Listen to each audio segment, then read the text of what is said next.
po sir pinunta niyo po dito sa DOJ po? Nag-file lang kami ng rejoinder doon sa case na final ni Senator Trillanes doon sa cyber libel. So, yun, nagpasa kami ng rejoinder para sagutin yung batay doon sa kanilang counter affidavit na ginawa. Kahapon sir kasi nag-file ulit ng cyber libel si former Senator Trillanes. Sabi niya kasi, paulit-ulit po yung kasinungalingan. Ano yung reaction ko? Ano yan? Hindi ko lang, sa mga Marines, no, siguro pang siyam na kaso na nila yan. Alam mo yung final kahapon, hindi ko alam yung nature, pero di ba ang involved doon, Senator Dante Marcoleta at si Senator Cayetano. Yun ay mismong isang pagdinig doon sa hearing na ginawa ng Blue Ribbon. Kung yun man yung kinaso niya. So sa akin pananaw, parang hindi tama. Dahil dapat malaya natin malaman yung katotohanan, malaya natin malaman kung ano yung mga sinasabi ng mga Marines, at talagang imbestigahan. Ang nangyari, katulad ngayon, nahinto na naman. Dahil nagpalit na naman ang liderato ng Blue Ribbon Committee, wala na naman. Doon sa mga binanggit nila nung nakaraang Blue Ribbon Committee, isang beses lang naman sila naimbitahan. Pagkatapos nun, parang presko na lang yun sa amin eh. Wala tayong nakitang hakbangin ng gobyerno para tingnan talaga yung mga sinasabi nila. May CCTV ba? Kung totoo yung sinasabi nila sa security log, yung mga bayan na sinasabing pinagdideliveran sa McKinley, sa Tamarin, sa Nara, wala. Hindi man lang nagkaroon ng verifikasyon ang ating gobyerno para matukoy talaga kung nagsisinungaling o hindi yung mga Marines. Ang gusto nila talaga, manahimik at walang maging kasunod yung mga binabanggit na mga problema at delivery ng pera sa korupsyon. Sir, may ipa-file po yung NBI sa inyo ng complaint dahil allegedly involved daw po kayo sa trafficking doon sa Milay na Park sa Pasig. Dinitali rin po ni NBI Director Matibag, sir, yung shares niyo sa Cliff Boys and sa Pax Libera. Any comment? Yung Pax Libera, ibang kumpanya pa namin yun. Yung Cliff Point, yun yung kumpanya na may-ari ng establishmento.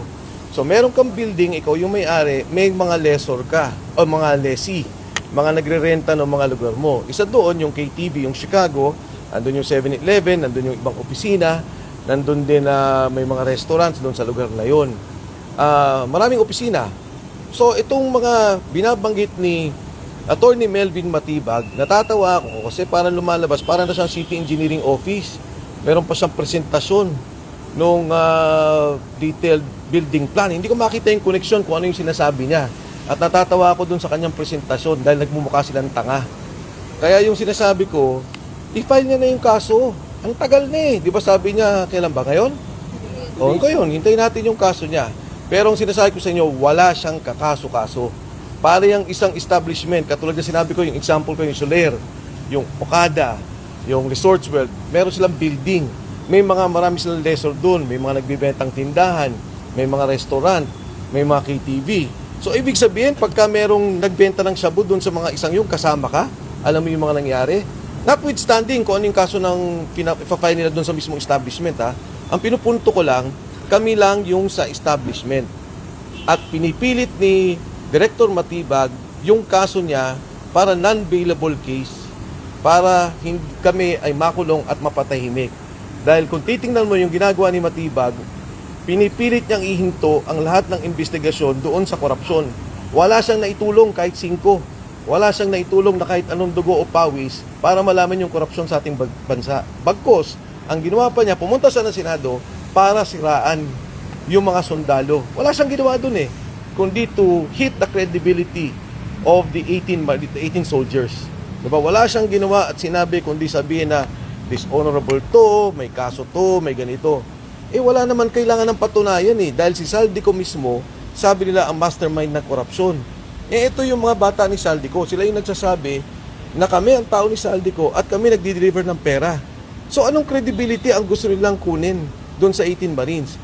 Ngayon, ang kailangan sanang gawin is tingnan nila, tama ba yung sinasabi, nagsisinungaling ba? May mga mali ba doon sa mga binabanggit? Kaso wala Ang gusto niya, wala, hindi totoo, huwag imbestigahan. Sir, bakit po nagbago yung ownership structure from 93% beneficial ownership papunta po sa indirect control sa pamamagitan po ng Pax Libera, sabi po ni Atty. Matibag? Hindi ko alam mga pinagsasabi niya. Pati yung engineering plan, hindi ko alam yung mga pinagsasabi niya. Parang may sinabi siyang fire exit. Kailan ka naman nakita ng fire exit na nasa harapan ng building? Kaya katawa-tawa yung mga ginagawa niya. Pero sir, I-file niya yung kaso, At harapin namin yan. Yung ownership na sinasabi niya, anong ibig sabihin nun? Wala nang ibig sabihin yun. Sabi kasi sir ni Director Matibag po, no, yung Pax Rivera, malaki din po yung share niya doon sa Cliff Point. So Anong punto niya doon? Ang allegation niya po is, kontrolado niyo daw po yung buong operation, sir. Anong punto niya doon? So pagka may isang kumpanya, may nag-ari ng isang kumpanya, anong punto niya doon? Ano yung point? Hindi ko maintindihan. Alam mo, yung pagkatanga niya, wag niyang ibalik sa atin. Dahil hindi ko maintindihan. Anong point? Sige, kayo, sa media, anong point doon? Anong point yung Pax Rivera at saka pagmamayari? Hindi ko naintindihan. Sir, may binabanggit din na may ano daw kayo, opisina din daw dapat doon. Anong point niya? Admit po yung mga alterations. Anong point niya doon? Kung ang opisina ng ASEC inilipat sa second floor, lumipat dito sa... Anong point niya doon? Hindi ko maintindihan eh. So ano yung ownership mo na? Anong point niya doon? Sir, comments na lang po tungkol dun sa drug-related activities daw po, allegedly, dun sa loob ng establishment. Hindi ko rin alam mga sinasabi niya. Sila yung nanghuli doon, di ba? Kung ano man yung, kung ano sinasabi niya nahuli niya, hindi, file niya yung kaso. Hindi ko maintindihan ano yung point niya sa engineering. O paglipat ng kwarto, dito na, para hindi tayo mahirapan na, itong building na to, yung opisina inilipat, di ba? Nagkaroon ng binago. Anong point doon? Kailangan mo ng building permit, syempre, para ba tayo itong building na to. Ngayon, pangalawa, assuming for example natin, yung isang establishment diyan, binili ng isang korporasyon, o may bumili, ano na ngayon ang naging, ano ngayon ang pinupunto niya? Sir, pag final na po ang complaint, Haharapin ko. At ako naniniwala, wala siyang kakaso-kaso. Pinakita ko na yung video ng building. Sinasabi nila, human trafficking as if isang prostitution din na tinatago mo, ginigipit yung mga tao, iniipit mo. Nakita nyo, very open yung area. Alam ko ang gusto niya.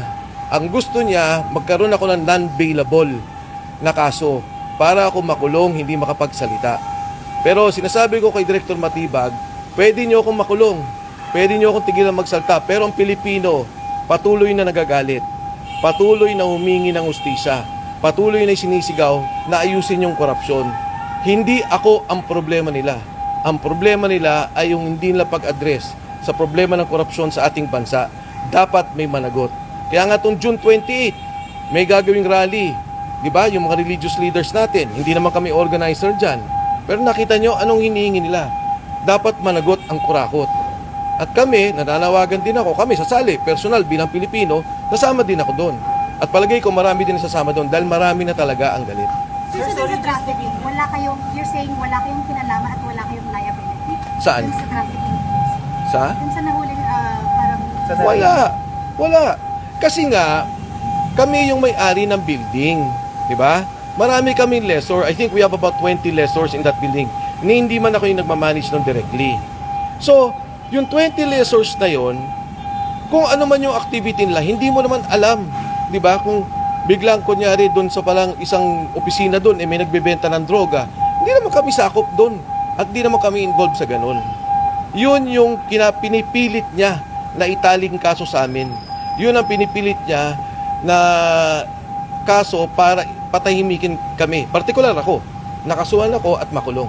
Sir, just to be clear, once and for all, ano lang po yung papel nyo at pati po yung asawa nyo doon po sa building? Kami nga ang part owner ng building. Kasama kami bilang isang may-ari. At uulitin ko, binanggit ko na rin to.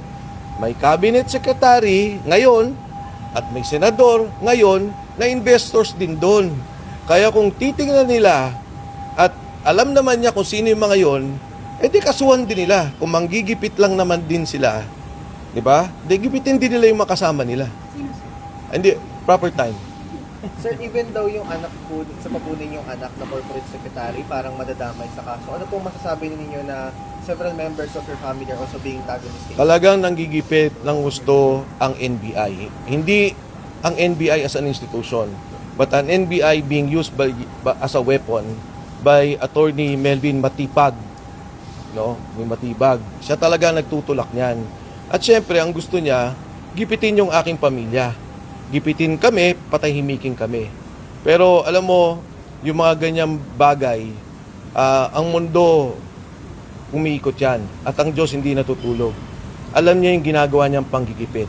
Alam niya yung ginagawa niya at pag nagpapagamit siya bilang pampolitika para manggipit ng mga tao. Napakalinaw ng kaso na yan. No, napakalinaw. Pati yung plunder case namin ni Marcoleta, ganyan din. Walang kakwenta-kwenta pero ang gusto nila patahimikin yung mga tao. Thank you.